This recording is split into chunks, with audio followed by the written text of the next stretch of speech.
Welcome to Redefining Medicine, an intimate and personalized program that illustrates a different side of the practice of medicine. Our in-depth conversations will focus on the physicians and practitioners who are redefining medicine through their integrative, functional, and holistic approach to health and well-being. We're pleased to welcome Dr. Joel Brandon Brock, a clinician out of Dallas, Texas, with extensive experience in orthopedics, neurology, and regenerative medicine. Welcome. Thank you. It's good to be here. How were you first drawn to the practice of healthcare? I was an athlete growing up, and athletes get injuries. And it was one of those time periods where I was kind of shaping who I wanted to be, what I wanted to do, what was interesting. And there was a practitioner that helped me, got me through some of my injuries, and I thought, I think this is going to be a pretty interesting direction to go in life. So I just got interested in it and dove into it, and then one thing led to another, and then you kind of find out what part of healthcare you really like, and I just went that direction. Mm-hmm. What was your sport? I was a gymnast, and wow. I had a major concussion and broke my neck, and the healthcare system came through for me, and it got me sort of my life back, so to speak, as far as helping me get through that. And I just thought it was really interesting. So many people put faith in me and time into me and nurtured me. It allowed me to heal, and I just thought this is going to be a rewarding thing if I decide to do this, and I just wanted my life to be worth something. Yeah. So where did you go to medical school? I did end up going to Duke University for one doctorate degree. I did a postdoctorate degree at Harvard. I went to Samford University, the Alabama Samford, not Stanford. And then I have another doctorate degree as a chiropractor also. So I went to Parker College, or Parker University.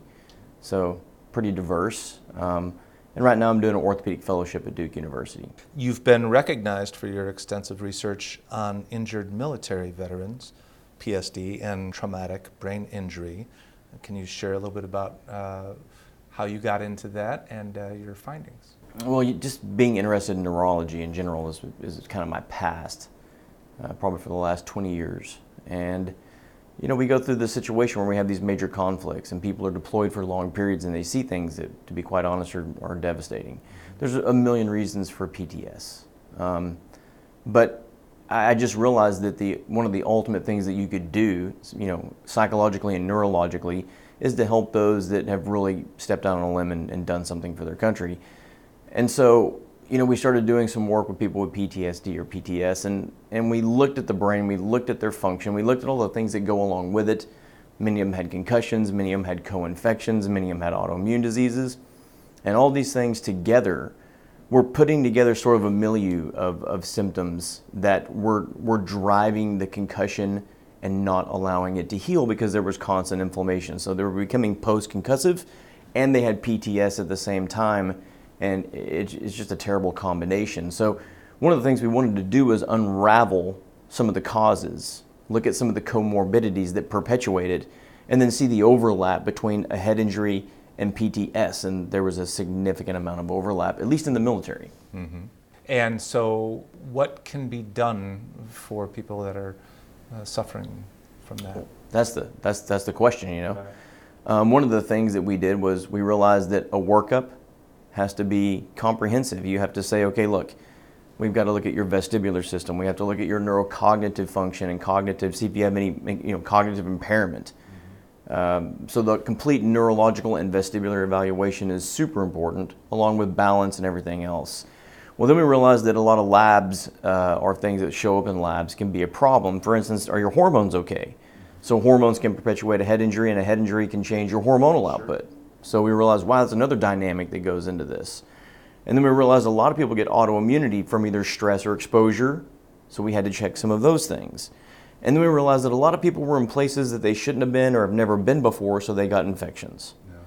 And then a lot of people had gastrointestinal problems. So the one thing I will say is that the workup was the biggest thing. It took us, probably about a year to figure out what are all the components of this and what could be impacting it. And what are the genes that may be triggered that turn this on by various things that I just, listed, that would create such a situation where maybe the right brain and the frontal area is so distorted or not working well that you can't inhibit your own emotional responses and you recall these events over and over again. So I think that that's, you know, one of the great things that we learned. Once we learned that, we started coming up with some treatment paradigms. And those treatment paradigms were very individualistic. It's not like we had a cookbook. It was super specific for each individual. That work was done several years ago. I was working with a neurological group that was, you know, just treating people who were not active military, but they were vets. They were, you know, they'd done their time. And, you know, different organizations, different groups, or even individuals would send them to us, and a team approach would evaluate them, anywhere from psychological practitioners to medical practitioners to soft tissue practitioners. It's tough work. You know, PTS it's every mental illness kind of wrapped together. It's depression, it's anxiety, it can turn into paranoia or agoraphobia. It's a lot of bad things put together. So, along with the physiology that's affected because of all of that. So for me, it was get involved, take a break. Maybe get involved, take a break. But I will never forget those times, and that time of evaluation and collecting data and so forth. It changed a lot of lives, and we learned a lot. So what have you moved on to today? Well, it's really no different. I mean, just still dealing with traumatic brain injuries, lots of that, lots and lots of family medicine stuff. And we do family medicine from the perspective of, you know, there's the traditional medication route, and then there's nutritional route, and there's an integrative route where, you know, you give sort of what people need, and then the cellular medicine, maybe stem cells or other regenerative products that might help with musculoskeletal health. So it's not that I'm a jack of all trades. I love just, my biggest thing is I love looking at an individual saying, what is wrong with you? Do you have a thyroid disorder? Do you have an endocrine disorder? Do you have a musculoskeletal disorder? And then figuring out what you really need. Do you need to go a surgical route? Do you need medication to deal with this? Can we do something with supplementation, food, diet, exercise, and so forth to make you healthy? The ultimate goal is just to get to the best place with whatever is the best way to get there. Right. We're here at IAFNR San Diego. What kinds of courses are you delving into here at this symposium? Well, I unfortunately had to take one of the board exams. So I took the stem cell board exam, which were the fellowship exam, which is not unfortunate. It was a great exam, but I spent most of my time getting ready for that. Oh, but I see. I do know a lot of the speakers here. Believe me, you know, there's no shortage of amazing individuals here. So, having gone through the stem cell fellowship, what have you learned there? What kind of tools do you have now to, you know, approach your patient care? Well, the tools that I have are the first thing about regenerative medicine is, you know, when you first get into it, you're like, well, you don't know if it's going to work or not. You have no idea, but you think it's cool. It's a cool idea. I'm one of those guys that's something new. I want to try this out. This is going to be cool. And then you start seeing the results come in. And when the results are better than the traditional steroids or prolotherapy or whatever else you may be using, you start thinking, oh, this is kind of interesting. And then you realize that you don't know enough. So you've got to go get training, and then you go get training, and then you learn more, and then you make better products, and then you get more precision on your injections. And then you get to the point to where you can really be very precise, know who you can and can't help, know which product to create or use. When I say create, I'm talking about, you know, spin down, take care of it, and make it into what is usable. And you can become really accurate and make a big, big difference. And I think going through this program allowed me to develop that capacity where there's no way I could have done it by myself. I mean, you can only go so far by yourself, at least most people. And they expedited that process for me by really putting me in a situation where I got to see all their experts, and their experts are amazing. And then when you study for that test, you know, you want to learn all of it. And so you walk away, you know, 100 times better than you were. Can you give us a few examples of how you're using stem cell therapy in your practice today? What kind of things are you treating? Yeah, we're using bone marrow, and we're using, you know, PRP and a couple of other things. And for people who really have lost tissue integrity, maybe it's degenerated, maybe there's even aspects of wound healing and stuff like that, we utilize these products. Somebody who is autoimmune related joint dysregulation, the stem cells do very, very well, in my opinion. Sometimes steroids are just harsh on people. They can't do it because their blood sugars are regular. They can't do it because they have osteopenia or porosis. So these products give them an option to get treated. The other thing I like about it is most of these regenerative products continue to allow the person to improve over time, whereas a steroid may taper off very rapidly. So with degenerative knees that I thought would never be okay, they've done well.